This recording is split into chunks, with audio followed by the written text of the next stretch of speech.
से खतरनाक हथियार अब निकालना पड़ेगा। अगर पुतिन को यूक्रेन से आगे का युद्ध लड़ना है तो वो दिन अब करीब आ रही हैं। ये बात पुतिन को समझ आ गई है, क्योंकि इस वक्त रूस के सामने परमाणु युद्ध का खतरा मंडरा रहा है। डोनाल्ड ट्रंप ने रूस के साथ बढ़ते तनाव को लेकर 2 परमाणु पनडुब्बी रूस के करीब तैनात करने के आदेश दिए हैं। डोनाल्ड ट्रंप ने मेदवेदेव के एक बयान के बाद कहा है कि अमेरिका रूस के परमाणु खतरों का जवाब देने के लिए पूरी तरह तैयार है। मैंने रूस के नजदीक 2 न्यूक्लियर पनडुब्बियों को तैनात करने का आदेश दिया है, ताकि भड़काऊ बयान सिर्फ बयानबाजी तक ही सीमित रहे। ये है वो 2 परमाणु पनडुब्बियां जो पुतिन के बहुत करीब रहकर न्यूक्लियर धमाके के लिए तैयार की जा रही हैं। ये परमाणु पनडुब्बियां कहां तैनात होंगी, इसके बारे में ट्रंप ने नहीं बताया, लेकिन यूक्रेन युद्ध के बीच तनाव किस लेवल पर पहुंच रहा है, ये तस्वीरें इसकी गवाही दे रही हैं। ये अमेरिका की ओहायो क्लास की पनडुब्बी है, जिससे 24 ट्राइडेंट ICBM यानी inter continental ballistic missile fire की जा सकती है। हर मिसाइल कई थर्मोन्यूक्लियर वॉरहेड से लैस है और इसकी रेंज है 7,500 किलोमीटर। अमेरिका के पास ऐसी 18 परमाणु पनडुब्बियां हैं। ये पनडुब्बियां दिमित्री मेदवेदेव को डराने के लिए हैं। मेदवेदेव रूस के राष्ट्रपति भी रह चुके हैं और अब रूस में राष्ट्रीय सुरक्षा परिषद के उप प्रमुख हैं। उन्होंने 31 जुलाई को कहा था कि ट्रंप को याद रखना चाहिए कि रूस के पास सोवियत दौर की परमाणु हमला करने वाली ताकत है। मेदवेदेव की इसी बात ने ट्रंप को आग बबूला कर दिया है। दरअसल पुतिन के खासम खास दिमित्री मेदवेदेव ने सोशल मीडिया पर पोस्ट कर कहा था, हम इजराइल या ईरान नहीं हैं। ट्रंप की तरफ से दिया गया हर नया अल्टीमेटम युद्ध की धमकी माना जाएगा। उन्होंने डोनाल्ड ट्रंप को याद दिलाते हुए कहा था कि रूस के पास सोवियत संघ के समय से परमाणु हमले डेड हैंड की क्षमता है। अब सवाल है कि पुतिन का डेड हैंड क्या है? सोवियत संघ के दौर में यानी 1980 के दशक में एक ऑटोमेटिक परमाणु रिटेलिएशन सिस्टम बनाया गया था। इसे ही डेड हैंड कहा जाता है। इसे पेरीमीटर सिस्टम भी कहते हैं। रूस की पूरी लीडरशिप के मारे जाने पर ये सिस्टम अपने आप परमाणु हथियार लॉन्च कर देता है। ये सिस्टम अब भी एक्टिव स्टैंड बाय मोड में माना जाता है। मतलब अगर अमेरिका ने रूस पर हमला किया और रूस के नेता मारे गए, तब भी ये सिस्टम अमेरिका पर हमला कर सकता है। अब ट्रंप और रूस के बीच अचानक खटास क्यों फैली, इसे समझिए। दरअसल यूक्रेन पर पुतिन के हमले देखकर डोनाल्ड ट्रंप की नींद उड़ गई है। कीव, खार्किव, सुमय और ओदेसा के बाद ज़ैपोरिज़िया में हुए हमलों ने अमेरिका का नेटो वाला ज़मीर जगा दिया है। इसीलिए डोनाल्ड ट्रंप ने सीज़फायर और युद्ध वाले विकल्प चक्र को बार बार घुमाया और इसका फैसला आया युद्ध, क्योंकि पुतिन को बार बार अल्टीमेटम की बात कहकर ट्रंप ने कई तरह के भ्रम पैदा कर दिए हैं। ट्रंप दिखाना चाहते हैं कि अमेरिका अब किसी भी सूरत में यूक्रेन को बचाएगा, लेकिन डोनाल्ड ट्रंप ने सीज़फायर की तारीख खींचकर युद्ध को चुना है। पनडुब्बी तैनात करने वाला फैसला यही साबित कर रहा है।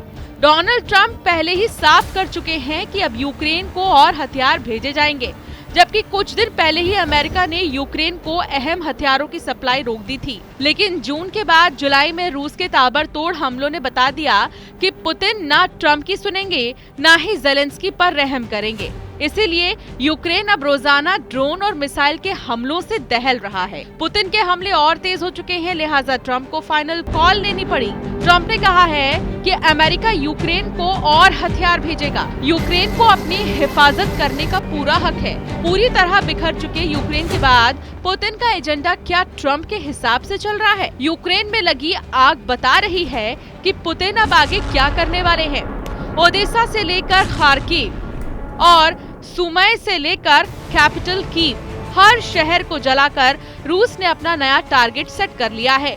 3.25 साल के युद्ध में शैलों की तादाद बढ़ती ही जा रही है। डोनाल्ड ट्रंप ने 14 जुलाई को पुतिन को बहुत बड़ी वार्निंग दी थी। ट्रंप ने कहा था, अगर 50 दिनों में युद्ध खत्म करने को लेकर डील नहीं हुई तो रूस पर 100% टैरिफ लगाया जाएगा। 14 जुलाई से 50 दिन गिने जाएं तो ट्रंप ने पुतिन को 2 सितंबर 2025 तक का वक्त दिया। सवाल ये है कि क्या अब 2 सितंबर तक पुतिन यूक्रेन पर इतनी बमबारी कर देंगे कि यूक्रेन में रूस की जीत पक्की हो जाएगी।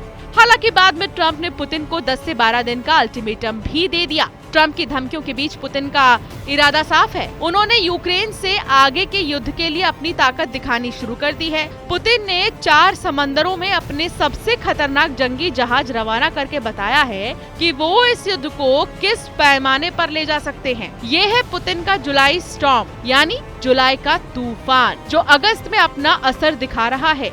अब अगस्त में पुतिन क्या करना चाहते हैं?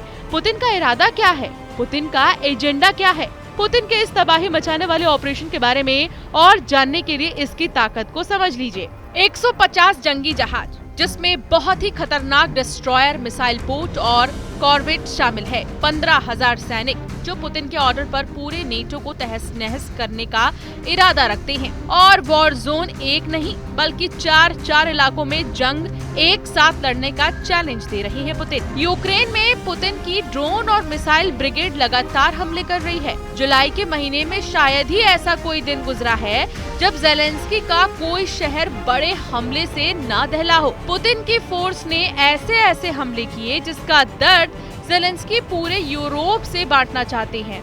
यूक्रेन में पुतिन के हमलों के बाद ऐसी ही तबाही नजर आती है और तस्वीर ये बता रही है कि पुतिन अब क्या करने वाले हैं, क्योंकि ड्रोन और मिसाइल धमाकों के बाद यूक्रेन के शहर वैसे ही नजर आते हैं जैसे इजराइल की बमबारी के बाद गाजा नजर आता है। पुतिन ने यूक्रेन पर हमले करके बता दिया है कि अब वो नेटो तोड़ युद्ध की शुरुआत कर चुके हैं। यूक्रेन में पुतिन के हर हमले की तस्वीर ये बता रही है कि रूस का एजेंडा अब ट्रंप के ख्वाब तोड़ देगा। चौथे साल में चल रहे युद्ध में पुतिन अब यूक्रेन को आगे बिल्कुल भी बख्शना नहीं चाहते। हर हमले के साथ उनकी फायर पावर लगातार बढ़ती जा रही है और यूक्रेन में अब तक 12,000 से ज्यादा लोगों का खून बहा चुकी है। यूक्रेन के हर बड़े शहर को पुतिन की मिसाइल और कामिकाज़े ड्रोन दहला रही हैं और इन्हें रोकना अब ज़ेलेंस्की की बस के बाहर की बात हो चुकी है। यूक्रेन से आगे के खतरे को रोकने के लिए पुतिन तैयार है। रूस के इतने जहाज एक साथ एक जगह देखकर डोनाल्ड ट्रंप से लेकर नेटो का हर राष्ट्रीय अध्यक्ष सोच रहा है कि अगर पुतिन ने अपनी पूरी पावर दिखा दी तो बचने का रास्ता क्या होगा, क्योंकि पुतिन की इस जंगी फॉर्मेशन में पनडुब्बी भी है। इसमें बॉम्बर विमान भी है जो हजारों किलोमीटर दूर जाकर परमाणु अटैक कर सकते हैं। इसमें टोही विमान भी है जो दुश्मन की नौसेना का सैकड़ों किलोमीटर दूर से पता लगा सकते हैं। और इसमें लॉन्ग रेंज मिसाइल फायर करने वाले जहाज भी हैं जो हजारों किलोमीटर दूर से तबाही मचा सकते हैं। प्रशांत महासागर, आर्कटिक महासागर, बाल्टिक सागर और कैस्पियन सागर, दुनिया में इन 4 इलाकों में पुतिन ने बहुत ही खतरनाक युद्धाभ्यास किया है और इसका नाम रखा जुलाई स्टॉर्म, यानी जुलाई का तूफान। जुलाई में पुतिन ऐसा तूफान मचाना चाहते हैं जिसकी धमक दुनिया के सबसे बड़े पावर सेंटर यानी अमेरिका तक सुनाई दे, जिसकी धमक देखकर पूरा यूरोप पनाह मांगे और जिसमें एक इशारे पर पुतिन का सबसे बड़ा वॉर एजेंडा लागू हो जाए। पुतिन के जुलाई वाले तूफान में 120 विमान भी शामिल हुए जो लॉन्ग रेंज बॉम्बिंग कर सकते हैं, जो परमाणु हमला कर सकते हैं और दुश्मन की परमाणु पनडुब्बियों को डुबाकर समंदर की गहराई में उसकी कब्र तैयार कर सकते हैं। इसके एक तरफ है पुतिन का टर्बो प्रॉप इंजन वाला परमाणु बॉम्बर Tu-95 और दूसरी तरफ है IL-38 टोही विमान जो आसमान में उड़ते हुए दुश्मन की पनडुब्बियों का शिकार करना जानता है। ये दोनों विमान पुतिन के सबसे भरोसेमंद विमानों में से एक है। उनके स्ट्राइक मिशन के सबसे बड़ी ताकत भी माने जाते हैं। फिलहाल जो दुनिया के किसी भी कोने में कोहराम मचा सकते हैं ऐसे युद्धपोत हैं। ये बात डोनाल्ड ट्रंप और उनके यूरोप वाले दोस्त बहुत अच्छी तरह जानते हैं। ज़ेलेंस्की तो ऐसे हथियारों से पिछले 3.5 साल से जूझ रहे हैं और यूक्रेन की तबाही देख रहे हैं। पुतिन ने कोस्टल मिसाइल सिस्टम भी तैनात किए हैं जो दुश्मन के जंगी जहाजों को रूस के तटों से दूर रखेंगे। तूफान मचाने वाले इस युद्धाभ्यास से रूस का मैसेज साफ है। वो फौज की तेजी से तैनाती, एंटी सबमरीन ऑपरेशन, तटों की सुरक्षा और शिपिंग लेन की हिफाजत, इन 4 मुद्दों पर काम कर रही है। लेकिन पुतिन का असली एजेंडा तो कुछ और ही है और वो है पावर प्रोजेक्शन और इसी के जरिए दुश्मन को रूस से दूर रखना। रूस के पास दुनिया की तीसरी सबसे बड़ी नौसेना है। आंकड़ों के हिसाब से पहले नंबर पर चीन है क्योंकि उसके पास करीब 400 जंगी जहाज हैं। दूसरे नंबर पर अमेरिका, उसके पास 350 जहाज हैं लेकिन 12 एयरक्राफ्ट कैरियर अमेरिका को दुनिया की सबसे ताकतवर नौसेना बना देते हैं, और वही रूस जिसके पास 300 जहाज है, लेकिन उसकी 60 पनडुब्बियां और बड़े बड़े मिसाइल क्रूजर अमेरिका को लगातार चुनौती देते रहते हैं। एक तरफ यूक्रेन की जमीन पर तबाही, दूसरी तरफ समंदर को चीरकर आगे बढ़ते हुए पुतिन के जहाज। पुतिन का डबल धमाका देखकर रूस के दुश्मन बहुत भ्रम की हालत में हैं। यूक्रेन को नए हथियार देकर वो पुतिन को घेरना चाहते हैं, लेकिन पुतिन का समुद्री तूफान देखकर सबको एहसास हो रहा है कि शिकारी के सामने अब खुद शिकार बनने में खतरा है। रूस के राष्ट्रपति व्लादिमीर पुतिन को लेकर ट्रंप हमेशा कमजोर पड़ते नजर आते हैं।